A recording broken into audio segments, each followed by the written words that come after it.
I just want to thank my sponsors, Herman's Famous Caramels, and the makers of Ari, the main battle tank, and who's the other sponsor? Yeah, it's Herman's again. Yeah, Herman's Pancakes. You can see the gentleman really.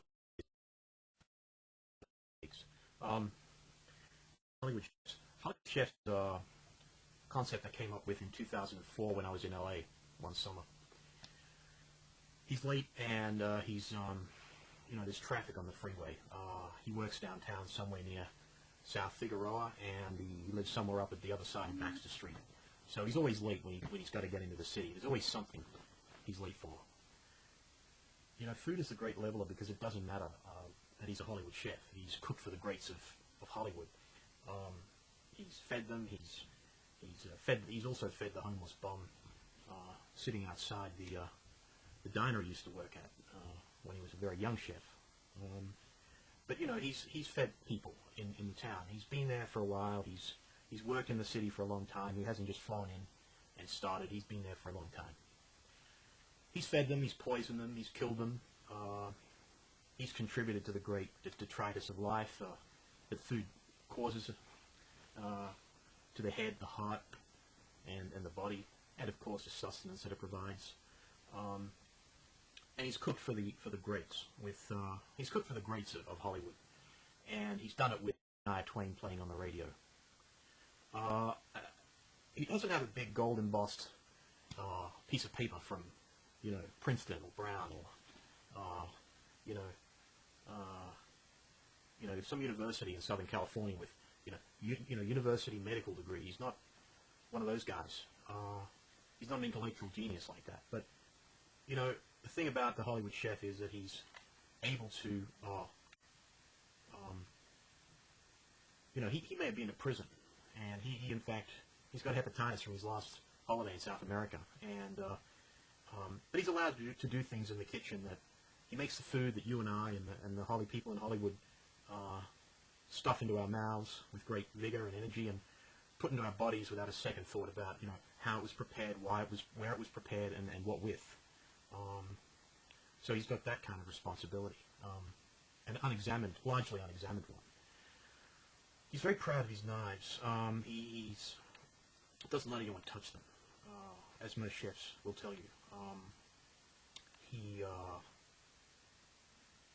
He's proud of what he's done as a chef and enjoys going to parties and telling everybody, I'm a chef, I've cooked for this person in Hollywood or that person, this famous person, and whatnot.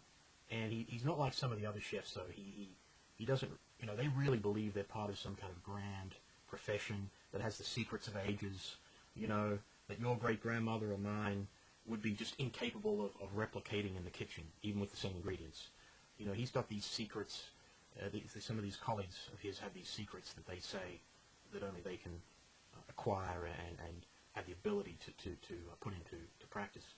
But in that respect, the main character is more modest than some of his colleagues. But he's not one of those because he's more grounded in the reality culture of Los Angeles. And the fact is, he hasn't just flown in from overseas or from the East Coast or whatnot. He's been in LA for a long time, probably grew up there somewhere, and he's been there since the 19th century. His family, who knows? But the point is, he's a real LA guy, and he's more concerned about getting the job done. He has some substance to him, yeah. No, I was not inspired at all by the reality TV chefs. That's a complete... Hollywood chef sometimes has to do other jobs. Sometimes he gets into circumstances where he owes somebody some money, or he just has to do other jobs to keep paying the rent. He has a pool. He has a swimming pool, yeah. Okay, the first creation was late. This is one of my first Hollywood chef creations. It came from the idea of driving around Hollywood and Los Angeles and enjoying the traffic there. Our Hollywood chef in that creation is late for an important job. He's been appointed the sous chef, second in charge at some big party downtown in one of the big hotels, and he slept through his alarm. he'd better carry that gun because he's also late paying some dues, and even a big chef knife is no match for a Chinese chopper.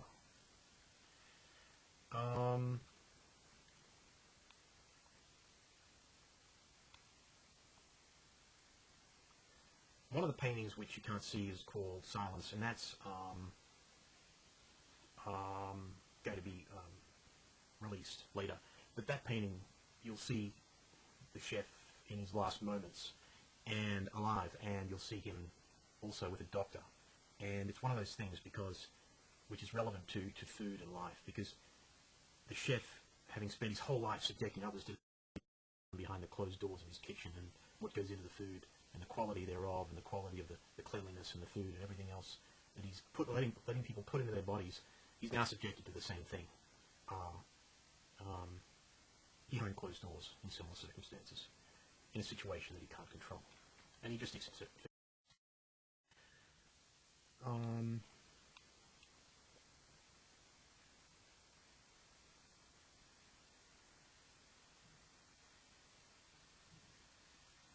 Wakabayashi's party came from an idea of entertain a Japanese guest, Mr. Wakabayashi, and there are two drawings in the series, and one of them is with Mr. Wakabayashi. The other is the chef being reduced to having to carry some hors d'oeuvres, which is something that he doesn't mind doing.